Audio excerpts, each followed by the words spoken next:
So it's very likely and very possible that cities and public fleets will require manufacturers or the fleet that's purchasing the buses, let's say TTC or OC Transport, Calgary Transit, wherever you are, to actually have a recycling plan in place.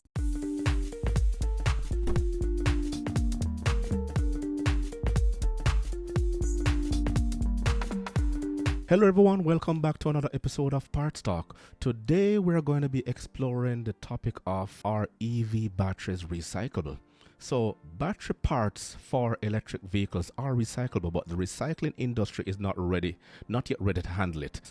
This is said by Josipa Petrunic, President and CEO of the Canadian Urban Transit Research and Innovation Consortium. We have her video here on her comments, and it is brought to you by the CBC News. I'll leave the link in the description box below. Let's get right into it. The answer is theoretically yes. These batteries have a lot of component parts like nickel, etc., that you should be able to pull out of them, or cobalt, etc., etc. So all kinds of materials that you should be able to pull out of the motors and the batteries, by the way, not just the batteries, but all components of the EV. The bigger challenge is that battery recycling industry is not particularly well developed.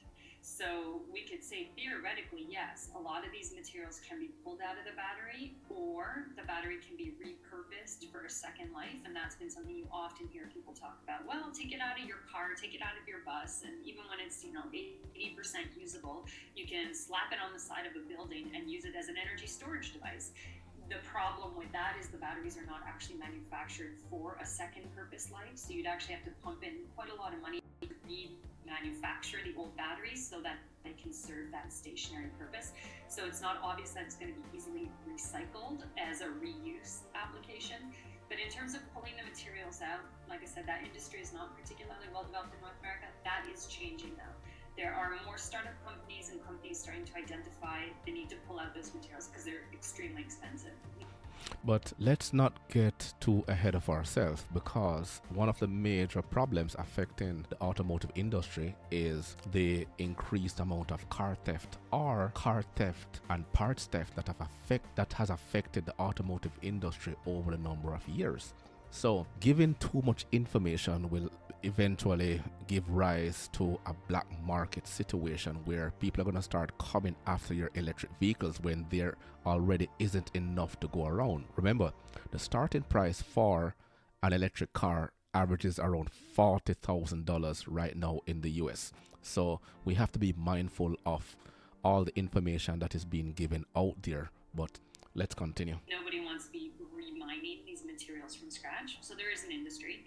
And now there's enough vehicles out on the road that in 2 to 3 years' time, people will be hitting the 7-year life cycle limit of their car and returning these cars. So auto dealerships that are leasing these cars are going to have a lot of second-use cars, and some of them might need the battery to be replaced, which means there's actually going to be materials for recycling.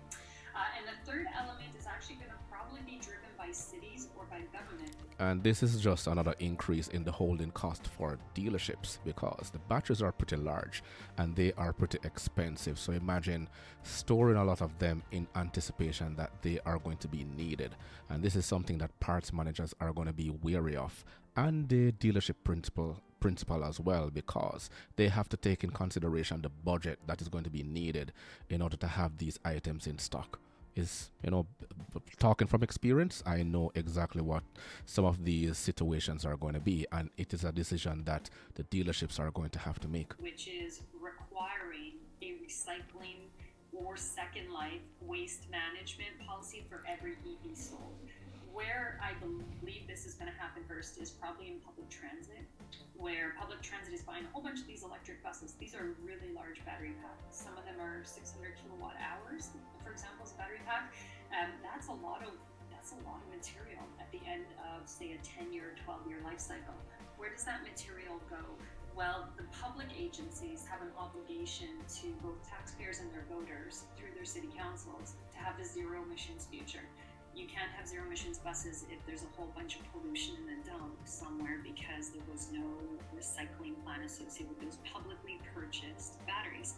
So it's very likely and very possible that cities and public fleets will require manufacturers or the fleet that's purchasing the buses, let's say TTC or OC Transport, Calgary Transit, wherever you are, to actually have a recycling plan in place and to have that. And remember, most public transit systems are owned by the government or the municipality in which they operate. So that only means more money out of the coffers of taxpayers. That's what it boils down to. Price of recycling baked into the purchase of their vehicles. That's going to start happening in the next 5 to 10 years. That alone will stir and stimulate a recycling marketplace. So the answer is yes, they're recyclable, but the industry is not developed enough that tomorrow hundreds of thousands of batteries have a recycling pathway. Again, cause and effect, and the consequences from those cause and effect, which we will see. Already, we don't have enough cars on the market for a sustainable used car market, right? Because there isn't enough electric cars going around, and with manufacturers racing in order to get these cars out to as many people as possible, all due in part by the promises made and the mandate made by the various governments across the world as it relates to the environmental impact. That's just one aspect of it. So thank you very much, Josipa. But we're going to also look at some of the causes and what can we do with the used batteries. I have another video here from John Axon, director of Simon Fraser University's Sustainable Transportation Action Research Team, and he's going to be explaining how EV batteries could be repurposed for use after the lifespan of that vehicle.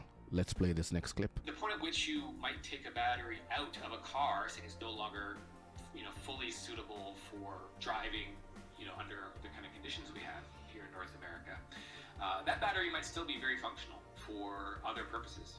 And there's a whole area of research and literature on second use for batteries. So, if your battery, you're no longer using it for your Tesla or for your Leaf or what have you, but it still is a battery, it still can store. What if you can use it as storage for, say, for someone who, has home solar panels, like a home-based unit. So they can have solar panels on their roof.